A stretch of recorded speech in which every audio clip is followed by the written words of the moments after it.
Oasis Audio presents Classic Stars, The Time Machine. Retold from the H.G. Wells original by Chris Sasaki. Read for you by Rebecca K. Reynolds.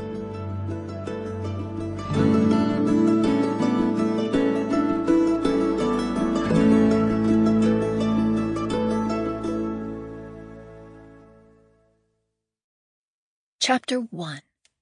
The Time Traveler. I will call my friend the Time Traveler. It was Thursday, and I was on my way to his house. He had invited me to dinner, and it was such a lovely evening that I decided to walk. The streets of London were busy with people enjoying the night. Horse-drawn carriages rattled by. The flickering flames of street lamps began to light my way. As I crossed the River Thames, I saw the last rays of the setting sun reflected in the water. By the time I arrived at the time traveler's home, it was night.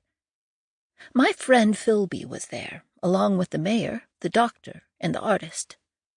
After a wonderful meal, we moved to the study.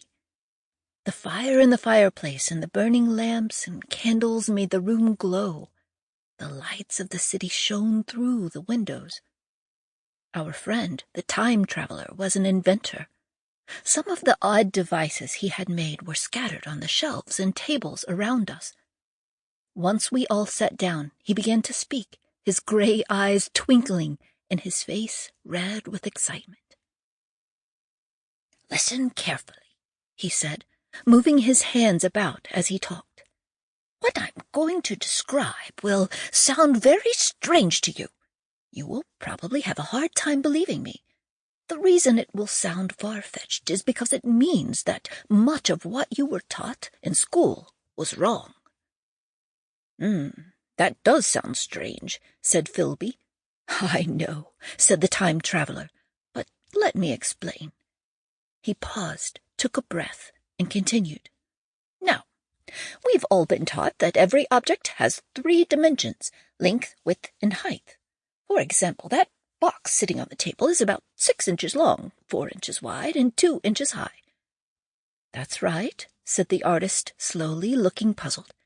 "And you would say that the box has 3 dimensions and no more. After all, what is there besides length, width, and height, correct?" The time traveler paused and looked around the room. "Well, you would be wrong. What they don't teach you in school is that everything also has a 4th dimension, and without that 4th dimension, nothing would exist." "I don't understand," Philby interrupted. "The box only has 3 dimensions, and there it is as plain as the nose on my face." "But wait," said our friend. "I built that box in my workshop a year ago. What if I threw it in the fireplace this very moment and it burned to ashes? We would say that the box existed for 1 year. And what if I had burned it after only a day? Then we would say that the box had existed for 1 day. Even if I destroyed the box after 1 second, we would say that the box existed for that 1 second. "I think I follow," said the mayor.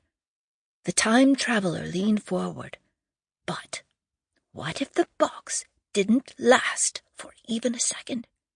What if it didn't last for any time at all? Would we say that it was real, that it ever existed?"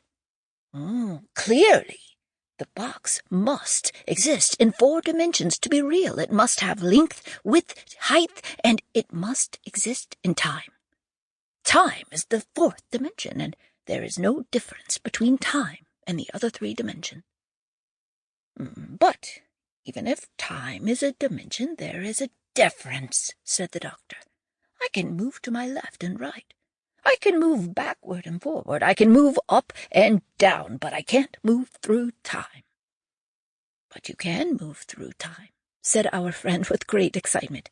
"For one thing, we are always moving forward through time, from the moment we are born to the day we die." "Yes, but with the other dimensions, I can move in both directions," said the artist.